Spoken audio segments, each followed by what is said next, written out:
Hi, wir sind Hannah und Tommy. Let's go. Und an unserem ersten Tag auf den Lofoten geht es für uns mit unseren Bikes in die Berge auf eine Tour, auf der nicht alles nach Plan läuft, bevor wir für eine unvergessliche Nacht im Zelt an einen einsamen Strand fahren. In der letzten Folge haben wir den Sarek-Nationalpark in Nordschweden entdeckt und sind dann endlich auf den Lofoten angekommen.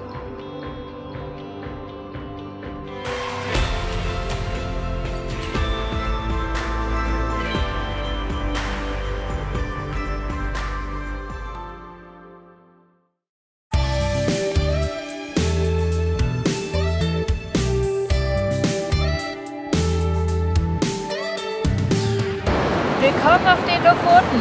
Um Mitternacht. Wir haben es geschafft. Nach über 2000 Kilometern und einer Reise mit so viel Action waren wir endlich da. Ich konnte mir vorher gar nicht so genau vorstellen, was mich hier oben erwartet. Und jetzt hier am Strand in der Mitternachtssonne zu grillen, den Surfern zuzugucken und umgeben von diesen krassen Bergen zu sein, hat sich einfach unwirklich angefühlt. Und der erste Abend war wie ein Traum.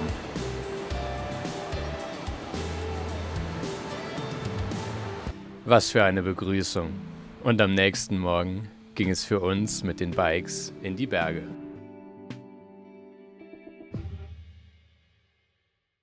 Wir hatten uns eine Route ausgesucht, die steil nach oben auf einen Bergkamm mit super schöner Aussicht führen sollte. Und bergauf ist ja zum Glück mit unseren Bikes kein Problem. Also Helm auf und los geht's.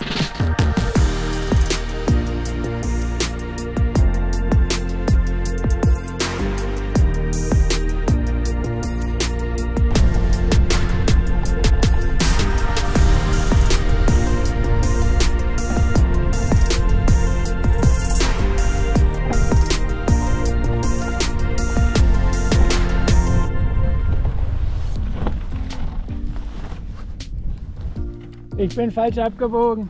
Schön wär's. Das hier war unser Trail und das da hinten war der Gipfel, auf den wir wollten.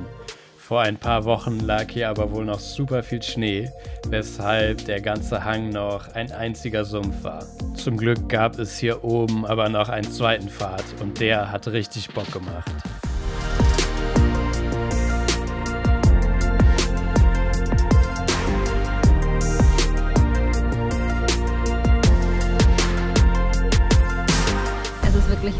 Wunderschön hier oben. Ja. Also wenn ihr die Möglichkeit habt, hier mal herzukommen, zum auf den Berg fahren und hier oben picknicken und einfach den View genießen, ist das wirklich mega krass und ja, wunderschön. Ich bin froh, dass wir es gemacht haben. Ja, auf jeden Fall. Und ich glaube, der Weg runter wird auch noch mal ziemlich cool. Ja.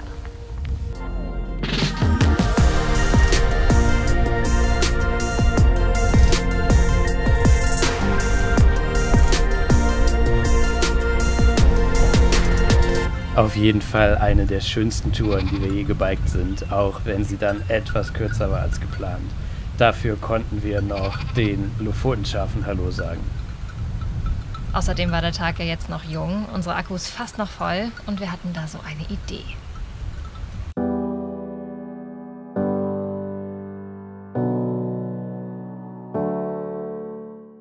Eben standen wir noch in der Sonne auf dem Berg und schwuppdiwupp sind wir jetzt im Dunst und es ist echt total krass, wie schnell es hier das Wetter sich ändert und die Wetter-Apps sind auch ziemlich überfordert, habe ich das Gefühl, also richtig verlässlich ist hier nichts und das ist irgendwie auch das Schöne, dass man nicht so genau weiß, was einen jetzt erwartet. Wir hatten nämlich oben auf dem Berg die Schnapsidee, noch eine gemütliche Tour hier auf den Straßen zu machen, schön zu einem schönen Strand, weil wir oben nicht ganz so viel fahren konnten, wie wir eigentlich geplant hatten. Das ziehen wir jetzt auch durch. Ich hoffe nicht, dass wir im kompletten Unwetter untergehen. Wir haben aber auf jeden Fall im Gegensatz zum Sarek diesmal Fahrradtaschen dabei, weil wir nicht unser ganzes Gepäck später noch im Backpack weitertragen müssen. Das war nämlich nicht so optimal, die Rucksäcke einfach hinten auf den Gepäckträger zu schnallen. Hat funktioniert, war nicht geil. Heute haben wir auf jeden Fall Fahrradtaschen und sind deshalb, glaube ich, viel entspannter auf den Straßen hier unterwegs. Und los geht sie. Unsere Bikepacking-Tour an einen einsamen Strand auf den Lofoten. Die Küstenstraßen waren perfekt zum entspannten Cruisen. Links das Meer und rechts diese steilen, schwarzen Berge.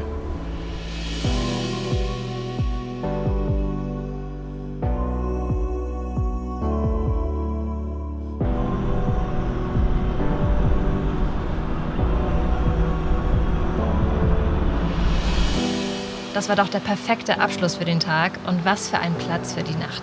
Es war auch super gut für uns, abends auf den Straßen unterwegs zu sein. Tagsüber ist hier schon manchmal ein bisschen Verkehr.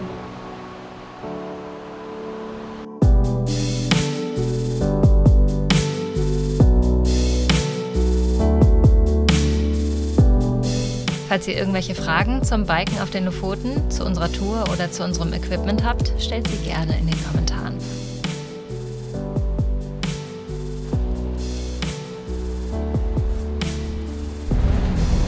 Oh nein, es fängt an zu regnen.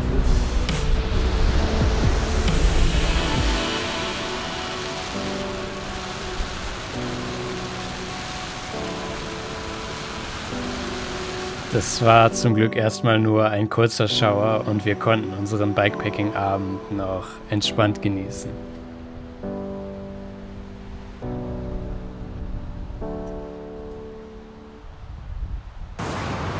Wir sind ziemlich gut da drin, immer um Mitternacht an unseren Campingplätzen anzukommen. Ja, aber es wundert vielleicht euch auch da draußen, warum wir immer so spät essen und so.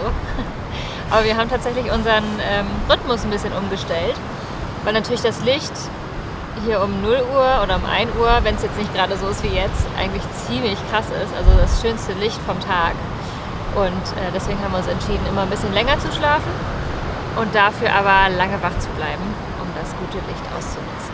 Ja. Klappt bisher ganz gut. Nur heute Außer hat sich's heute. nicht gelohnt.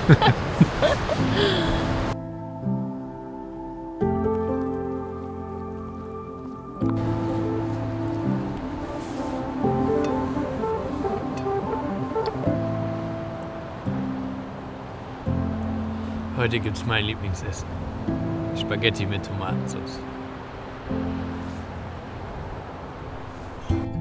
Wir hatten heute vielleicht nicht die krasseste Mitternachtssonne, aber dafür hatten wir den Strand ganz für uns alleine und wir waren mit unseren Bikes hier auch einfach fast am Ende der Welt und dafür war das Wetter ziemlich gut, glaube ich. Gute Nacht. Was man an einem Tag alles erleben kann. Echt unfassbar. Und beim Aufwachen musste ich mich erstmal ein bisschen sammeln und darauf klarkommen, wo wir hier gerade aufgewacht sind. Und das nicht so sonnige Wetter hat im Zelt dann auch immer den Vorteil, dass man es morgens nicht so heiß hat, weshalb wir so richtig ausgeschlafen haben.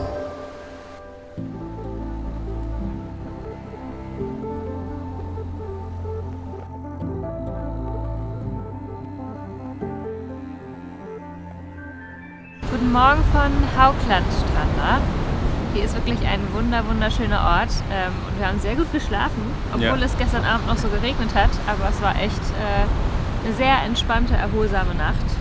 Aber jetzt schalten wir in den Entspannungsmodus. Wir fahren nämlich jetzt ins Hotel mit Spa, mit Sauna, mit Essen und wir legen ein bisschen die Füße hoch und machen nochmal einen entspannten letzten 2 Lofotentage. Wenn ihr irgendwelche Fragen habt, stellt sie gerne in die Kommentare, weil wir nochmal ein Video machen, wo wir eure Fragen beantworten. Und ja, vergesst nicht, den Kanal zu abonnieren von Kalkoff Bikes und wir sehen uns im nächsten Video. Tschüss! Ciao! Ganz eventuell gibt es unten in der Videobeschreibung auch ein Bike zu gewinnen und da findet ihr auch alle Infos zu unserer Route.